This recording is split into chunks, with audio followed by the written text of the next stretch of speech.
suivez la télévision Isanganiro. Bienvenue, chers téléspectateurs, à ce journal dont voici les principaux titres.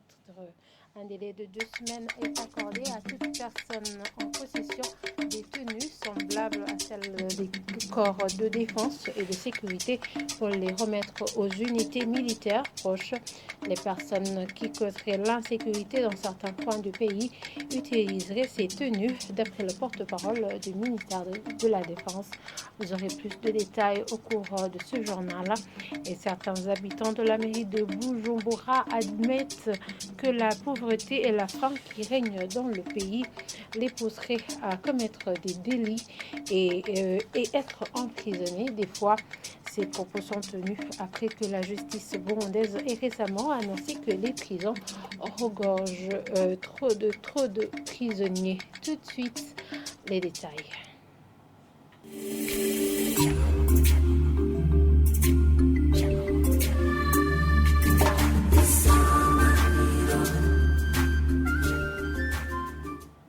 Encore une fois, bienvenue, chers téléspectateurs. Un délai de 2 semaines est accordé à toute personne en possession des tenues semblables à celles des corps de défense et de sécurité pour les remettre aux unités militaires proches. C'est du moins le point de vue du porte-parole de défense nationale du Burundi qui vient de l'annoncer dans un point de presse tenu ce lundi. Il estime que ce fait peut constituer une source d'insécurité. Colonel Floribert Biyeleke indique en outre qu'il est interdit de commercialiser ces tenues. Suivez-le. Il a été ces derniers temps remarqué que des personnes civiles mettent des tenues semblables à celles des corps de défense et de sécurité. Ces tenues sont commercialisées dans différents endroits du territoire national. Le port de ces tenues crée des confusions au niveau de la distinction des membres des corps de défense et de sécurité et des civils en tenue militaire ou policière.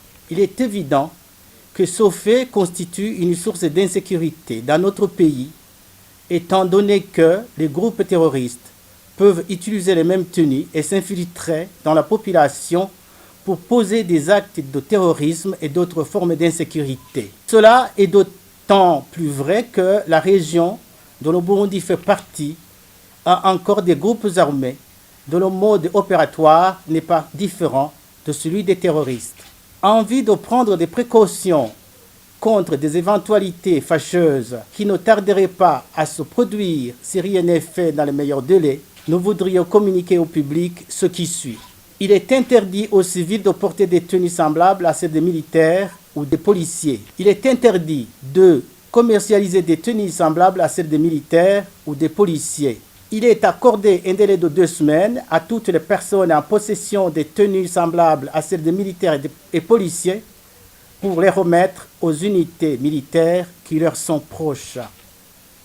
Le non-respect de ce qui est si haut demandé est passible de sanctions conformément à la loi.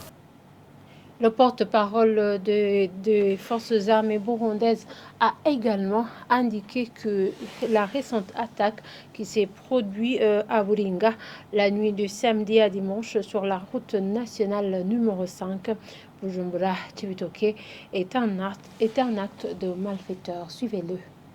Il y a eu un petit groupe de personnes qui ont tiré sur des véhicules en provenance de Cibitoke. Effectivement, ce phénomène, ce n'est pas un phénomène nouveau. On sait bien que dans le passé, on a connu le phénomène Bitajumunyu. C'était un monsieur qui tirait sur tous les véhicules qui passaient. Alors si c'est le nouveau phénomène qui vient de naître, on saura prendre des précautions nécessaires et on y mettra tous les moyens nécessaires pour pouvoir arrêter ce phénomène le plus tôt possible. Page justice pour continuer avec ce journal. Le président de la République s'indigne contre le comportement de certains magistrats qui mettent en avant leurs propres intérêts au lieu de travailler professionnellement. Malgré cela, le chef d'État apprécie le travail accompli par peu de magistrats qui affichent toujours l'esprit patriotique. Le président Évariste Ndayishimiye l'a dit cette semaine au cours des cérémonies marquant la rentrée scolaire, plutôt la rentrée judiciaire 2022-2024. Je vous propose de le suivre. Il est traduit en français par notre collègue Alain Désiré Boukeneza. Je demanderai aux magistrats justes, n'ayez pas peur de se pencher chaque fois du côté de la vérité. Comme cela, il sera possible de prendre des mesures adéquates pour les magistrats de mauvaises intentions. Il existe de bons magistrats, mais des fois, ils sont emportés par ces derniers qui sont animés de mauvaise foi. Un magistrat de bonne foi est souvent détesté par ses pairs. Si j'aurais au moins 70 magistrats justes, chaque province aura au moins 3 magistrats qui travaillent impartialement et cela pourra redresser la situation de la justice burundaise.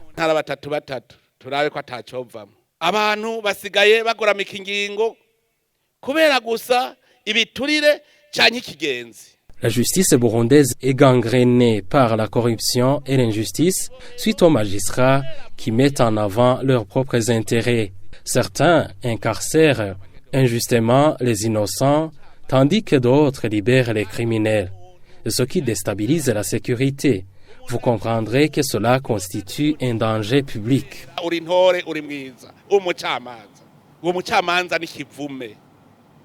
Le Conseil des ministres tenu en date du 30 août a analysé deux projets de loi en rapport avec l'organisation et fonctionnement de l'ordre des professions alliées de la santé. Et le second était le projet de création, organisation et fonctionnement de l'ordre des infirmiers et des sages-femmes au Burundi. Ces deux projets, après analyse, ont été adoptés par ce Conseil, mais en supprimant les subsides de l'État comme financement pour le fonctionnement de ces ordres. Suivrez à ce propos Prosper Naogwamier, il est secrétaire général et porte-parole du gouvernement. Il est prévu la mise en place des ordres professionnels.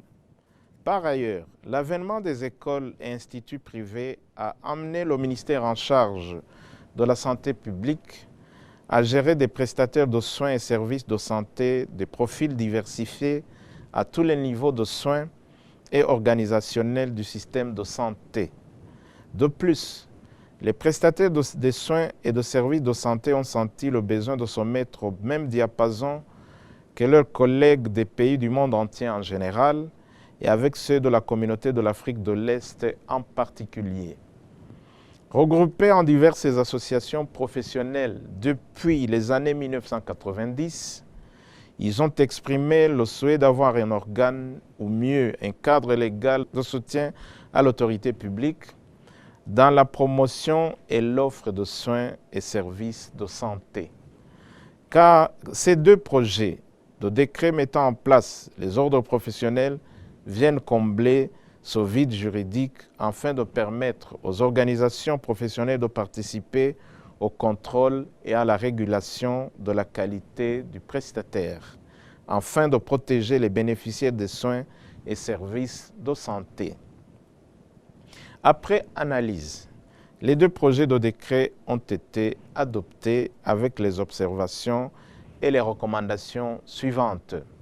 Supprimer les subsides de l'État comme ressources pour le fonctionnement de ces ordres. Supprimer la disposition en rapport avec l'insaisissabilité du patrimoine de ces ordres. Je vous le disais en titre, certains habitants de Bujumbura admettent que la pauvreté et la faim les poussent à commettre des délits. Ces habitants le disent au moment où la justice burundaise a récemment annoncé que le nombre total des prisonniers sur tout le territoire est de 12 000, alors que les prisons étaient construites pour un nombre légèrement supérieur à 4 000. Suivez-les. Usanzwe ikintu gituma ubushoboka bwuzura abantu bakabumurengera ibitegiro bikaba byinshi biva ku bintu bitandukanye.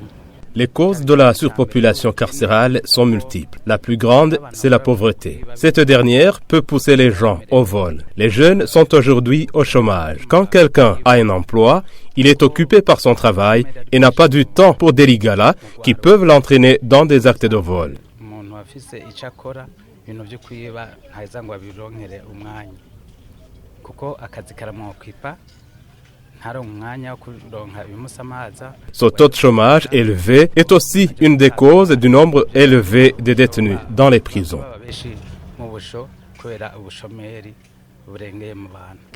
La principale raison est la pauvreté. Nous tous exerçons le commerce, mais il y a des clients qui partent sans nous payer, ce qui nous cause des ennuis avec les propriétaires des échoppes qui nous somment de rembourser au risque d'être emprisonnés.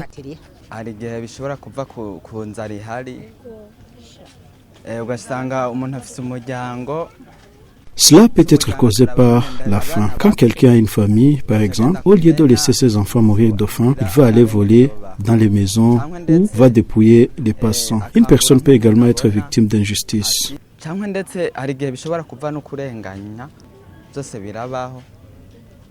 Mais il y a aussi des cas où les malfrats sont récidivistes. Dans de telles situations, ils sont emprisonnés.